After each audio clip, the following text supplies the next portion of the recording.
Hey, Magic fans, welcome back. This is your captain speaking here on Captain Clyde's MTG. We're back again. Today, we are going to talk about what I believe are the top 10 cards that are going to impact new standard. I tried to pick a few cards from every color, but at the end of the day, I really went through and just gave you my honest opinion on what I thought some of the most powerhouse cards were. And I'm not going to lie, it left a couple colors out, but hey, you know how it goes. Everybody's playing black these days. So it's not like if it's good, you got to play it. And it's not like you got to play if it ain't good. So, with that said, let's take a look at the top 10 cards of Brothers War coming out for Standard. Don't forget to sub up. We're trying to get to 1,000 peeps. Well, let's start off with an honorable mention. Our honorable mention today is Harbin Vanguard Aviator. So, for a blue-white, you get a 3/2 flyer. Already amazing rate, already an amazing card. Whenever you attack with 5 or more soldiers, creatures you control get +1/+1 and gain flying. That is insane. And it just says soldier. These could be tokens. Ta-da. And then all of a sudden, this thing's a 4/3, and the 4 other 1/1s you have attacking are all 2/2s. So that's 8, that's 12 damage, all in the air that have to be blocked. So you may think to yourself, well, wow, Captain, kind of steep making an honorable mention of it's so good. So the drawback to this, like a lot of cards you're going to see on this list, guys, they're legendary. Because they're legendary, you can only have one in play at a time, so you can't stack their effects, and that's the biggest drawback to them. Um, that's going to cause a lot of cards to fall down the list because you can only have one at a time. Now, granted, one may be enough, but it does cause the other cards in your deck to become dead cards till this thing gets dealt with, so you can recast your other one. So at the end of the day, it can be a bad thing. All right, so without further ado, let's pile it in. We'll start with number 10, Fortified Beachhead. That's right, a land made the list. So this here says it enters the battlefield. You may reveal a soldier card from your hand. If you do, it enters the battlefield tapped. If you reveal a soldier card this way, or you control a soldier, it enters the field untapped. So, and for 5 and tapping, soldiers you control get +1/+1 to end a turn. Why is this on the list? Because this is a dual land that plays into a combat theme of creatures, which means if your whole deck soldiers and you're playing blue white, this always comes into play untapped. Unless you don't got one in your hand, and then it doesn't matter because the land you put into play tapped is not going to matter because you don't have a soldier in your hand to cast anyway. And not to mention, on top of that, this gives white blue two kinds, technically three dual lands when every other color only gets two. Now I'm not counting tri lands, but this does do a lot for mana fixing for blue white, especially if you're gonna play blue white soldiers. Uh, this could really be a powerhouse, and I think it deserves to be on the list as number 10. Cause hey, mana fixing's a thing. Next we have number 9, we have Urza's Sylex. That's right, the Sylex is back. This is a 3 colorless Sylex, legendary artifact. It comes into play for 2 white and tap. You get to exile the Sylex. Each player chooses 6 lands they control. Destroy all of the permanents. Activate only as a sorcery. When the Sylex is put into exile from the battlefield, you may pay 2 colorless. If you do, search your library for a Planeswalker card, reveal it, and then put it into your hand. So this is a Wrath of God you could cast on turn 3 onto the battlefield. Hope they don't deal with it, and then cast it on turn 4. Again, this is really good for like a blue-white, white-black control style deck. And the fact that it lets you get rid of extra land could really equalize those decks that are going to try to take advantage of ramp and power stones and other things.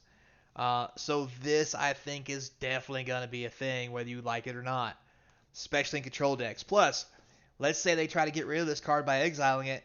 It just says when it's put in exile from the battlefield. It doesn't say you have to do it yourself. So if they destroy it and you've got 2 colorless mana open, you can just go fetch a Planeswalker card for free. I mean, doesn't seem all that bad. Not gonna lie. And that's why it's at number 9.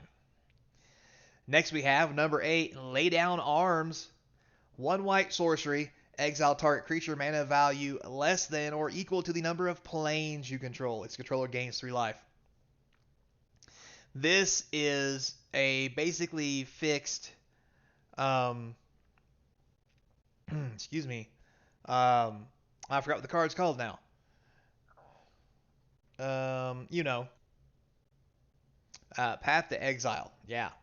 The only drawback to this, you have to be playing with Plains cards for it to work, but the ability to exile may be good enough to get this to see play. And if you're playing the blue-white deck and you're not using the heavy blue-white mana fixing, or if we just go straight white weenie, which may also be an option, and you're playing nothing but Plains, one white exile target creature its controller gains 3 life is insanely good. I mean, how could it not be? So, that's why this one is number 8. So number 7, we have another exiling card in white, but this one's white, black, and 1 for Legions to Ashes. Exile target non-land permanent an opponent controls and all tokens that player controls with the same name. Yes, it's a sorcery, which is why it's down lower on the list, but it says exile, and it has a Maelstrom Pulse kind of effect, which will be really big against soldier decks or any decks playing tokens. And it's anti-non-land permanent. And if you remember the old one, that was very similar to this was an instant, but it also costs 3 life. So you don't lose 3 life, but it makes it a sorcery. Um, there's a lot of graveyard shenanigans going around right now, and with all the unearthed stuff that's coming out, this is going to be a heavy contender, I believe, in the removal slot for most decks. Next we have number 6, Hurkyl Master Wizard. So 2 blue and 1 for a 2/4. Not the greatest thing in the world, but the thing I'm really looking at when I think about number 6 on the list for this one is at the beginning of your end step. If you cast a non-creature spell this turn, reveal the top 5 cards of your library. For each card type among the non-creature spells you've cast this turn, you put a card of that type from among the revealed cards into your hand, put the rest in the bottom random order. If you have sorcery spells and instants that you can filter through your deck with, this is just going to mill you through even faster. It's a little high on the list. One of the reasons for that is it's the downgrade is legendary.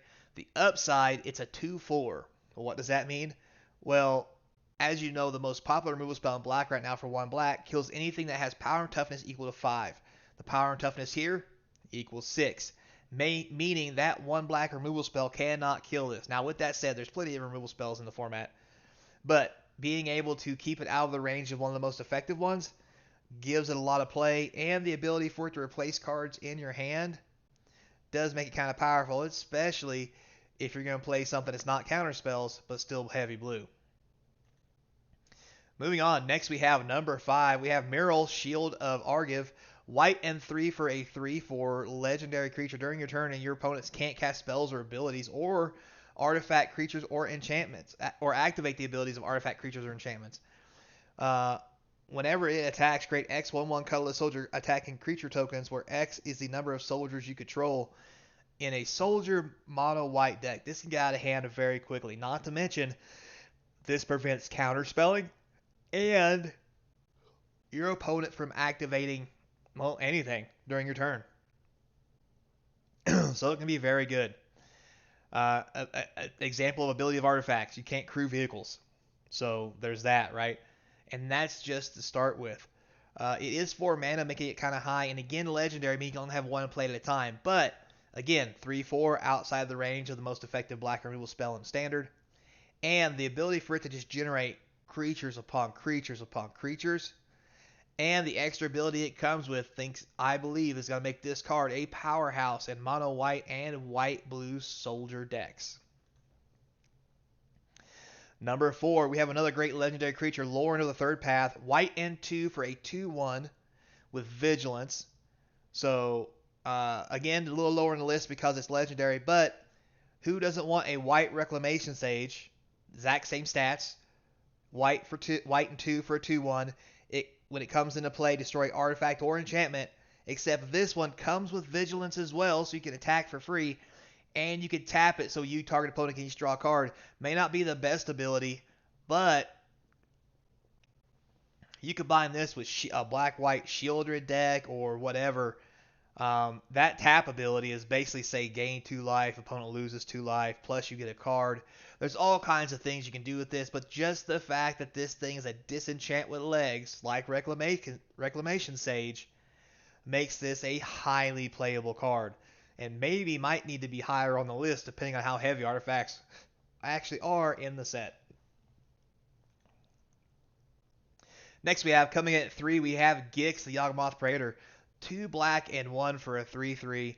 Whenever a creature deals combat damage to one of your opponents, its controller may pay 1 life. If they do, you draw a card. That is insane with this on the battlefield, especially for 3 mana, especially as a 3/3. Also, again, outside the range of the 1 black removal spell that's taken standard by storm. And don't forget, for 3 black and 4, discard X cards. Exile the top X cards of target opponent's library. You may play lands and cast spells from among the exiled cards without paying their mana cost. Even if that's 1, if you just have 7 mana floating around and you draw a land and this thing hasn't been dealt with, very easily you could pay 7, discard a card, flip the first card of their deck over and cast it for free. It could be a creature, it could be a land, it doesn't matter. Plus, if it gets to hit them, you pay a life, draw 2 cards, now you discard 2 cards. There's just too much possibility. Black is already so strong on the format. I don't see how we don't just play this over Braids. Braids is great, but I just think this is so much better. Next we have number 2, Recruitment Officer. There's nothing like a Savannah Lion with an ability. 1 white, 2/1, Human Soldier. For a white and 3, look at the top 4 cards of your library. Reveal a creature card mana 3 value or less from among them, put it in your hand. Put the rest on the bottom of the random order. If you're playing a white soldier deck and you're playing soldiers that are more than 3 other than a couple legendaries, you're doing something wrong. There's nothing better than an early turn 2/1 that's going to get in for some beats, and then later fill your hand up with good creatures that you can swarm the deck and go wide. This is an amazing card and a great upgrade to Savannah Lion. Finally, coming in at number 1, we have the Siege Veteran, another white card. White 2 for a 2/2, Human Soldier. At the beginning of combat in your turn, put a +1/+1 counter on creature you control, basically meaning you're basically cast this on your turn and make it a 3/3. Next turn before you attack, it's a 4/4. But the kicker to this card, whenever another non-token soldier you control dies, create a 1/1 colorless soldier artifact creature token. It basically means your guy is going to replace themselves, and that's really good. And also, don't forget, if you look here, the reason it's number 1, it is not legendary. You get 2 of these things out, and you send in a non-soldier creature to his death, you're getting 3 more 1/1s, and then you're going to start putting +1/+1 counters on them, and it's just a downhill snowball from there. That's why I think this will be the new 3-drop for any white deck, especially playing soldiers. So, with that said, guys, tell me what you think some of the best cards are that are probably going to see standard play and affect the standard format inside Magic. Comments down below are appreciated, and as always, like, subscribe, hit that notification bell. The comments down below help feed the YouTube algorithm as well. Try and get to 1,000 subscribers, so sub up.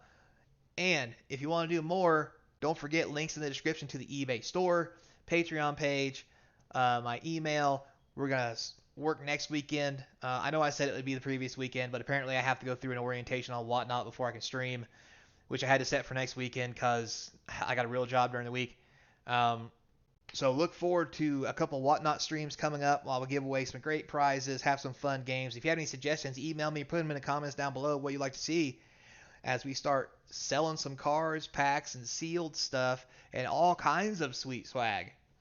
So, as always, guys, until next time, be kind, and I hope to see you across from the game table.